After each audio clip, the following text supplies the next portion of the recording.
मेरो माग सरकारसँग के हुन्छ हाम्रो भावना बुझिदिनु पर्यो म माथि जुन अहिले बितिरहेको छ त्यो अनुहारमा माथि नभित्रोस् बस यति नै मेरो भावना छ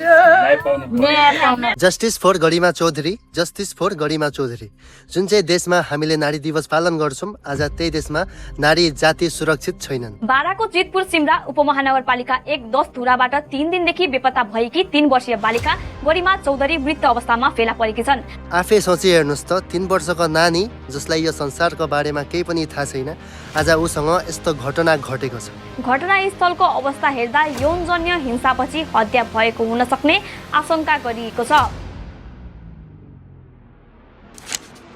हेलो नमस्ते सबैलाई, मैले आज कुनै भ्लगिङ भिडियो लिएर आएको होइन र यो भिडियो बनाउने मेरो मूल उद्देश्य एउटै हो, हाम्रो 3 वर्षको नानी गरिमा चौधरी उहाँलाई जसरी भए पनि न्याय दिलाउने।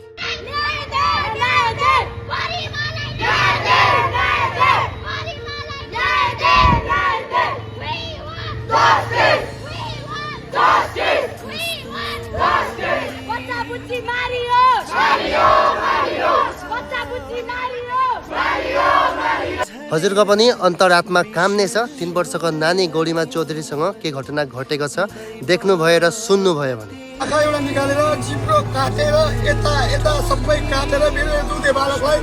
3 वर्षको बच्चालाई आँखा फुटाल दिएर जिब्रो काटेर भन्न नि जिरिङ्ग भइरहेको छ कि मारेर फाल्दै रहेछ कि। नेपालको जितपुर सिमरा उपमहानगरपालिका 1 की 3 वर्षीय नानी गरिमा चौधरी 3 दिनपछि मृत अवस्थामा फेला परेकी छिन्। मिडिया सूत्र अनुसार साउन 31 गते 8 बजे बिहानदेखि हराएको 3 वर्षीय नानी गरिमा चौधरी भेटिन्छन् 3 दिनपछि घर छेउकै एउटा सुनसान घरमा, त्यही पनि मृत अवस्थामा। 2 वर्षको बच्चाले उसलाई के पनि थाहा छैन के उल्टो चप्पल समेत लगाउन जान्दैन क्या। र प्रारम्भिक अनुसन्धानको आधारमा 3 वर्षका नानी गरिमा चौधरी जसलाई संसारको बारेमा केही पनि थाहा छैन उलाई 2 युवकले मिलेर फुस्लाएर चक्लेट दिने बहानाले फुस्लाएर एउटा बन्द कोठामा लगेर नराम्रो काण्ड गरिसकेपछि उहाँलाई जिब्रो काटेर आँखा फुटालेर त्यसपछि गरेका छन्। यस्तो दर्दनाक गरेको छ जसले गर्दा एकदमै मतलब सुन्ने र देख्नेको पनि अन्तरात्मा कापेको छ। के भयो किन रोको बेटा किन के भयो के भयो भन्दा मलाई के भयो के को डर हामी छ त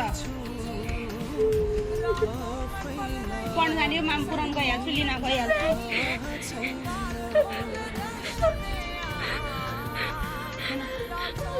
पढ्न जाने बेला भयो रुने हैन र गरिमाका बा आमाले पनि दिन रात रुँदै कराउँदै आन्दोलन गर्दै सरकारको अघि एउटै बिन्ती गरिराख्नु भएको छ कि उनको छोरीलाई न्याय मिलोस् र दोषीलाई उचित दण्ड मिलोस् भन्दै मेरो माग सरकारसँग के हुन्छ हाम्रो भावना बुझिदिनु पर्यो म माथि जुन अहिले बितिरहेको छ त्यो अनुहारमा माथि नभित्रोस् बस यति नै मेरो भावना छ। बच्चाले न्याय पाउनु पर्यो र यस विषयलाई लिएर सम्पूर्ण नेपाल र नेपालवासी एकदमै भावुक भइसक्नु भएको छ र भावुक प्रतिवाद गर्दै आन्दोलनमा सबैजना नामिसक्नु भएको छ, उत्रिसक्नु भएको छ र आगामी दिनहरूमा यस्तो घटना नघटोस् भन्दै सबैजना आन्दोलनमा उत्रिसक्नु भएको छ र 3 वर्षका नानी गरिमा चौधरीको न्यायका लागि दिन रात सबैजनाले आन्दोलन गरिराख्नु भएको छ नेपालको विभिन्न ठाउँमा।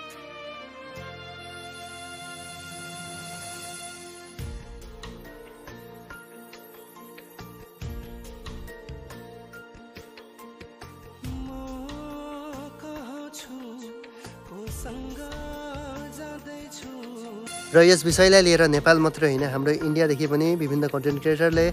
3 वर्षका नानी गरिमा चौधरी बहिनीका लागि न्यायका लागि आवाज उठाइरहेका छन् र दोषीलाई उचित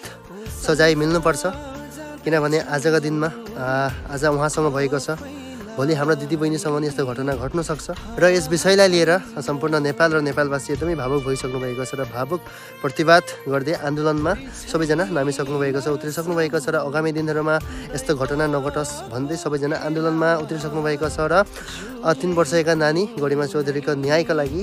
दिन रात सबैजनाले आन्दोलन गरिराख्नु भएको छ नेपालको विभिन्न ठाउँमा। र यो भिडियोको अन्तिममा म एउटै कुरा भन्न चाहन्छु, यो भिडियो बनाउने मेरो मूल उद्देश्य एउटै हो, हाम्रो 3 वर्षका नानी गरिमा चौधरी उहाँको न्यायको लागि मैले भिडियो बनाएको हो र हजुरहरू पनि चाहनुहुन्छ उहाँलाई न्याय मिलोस्, त्यसो भए हजुर पनि कमेन्टमा #justice for गरिमा चौधरी लेख्नु नबिर्सनु होला। धन्यवाद।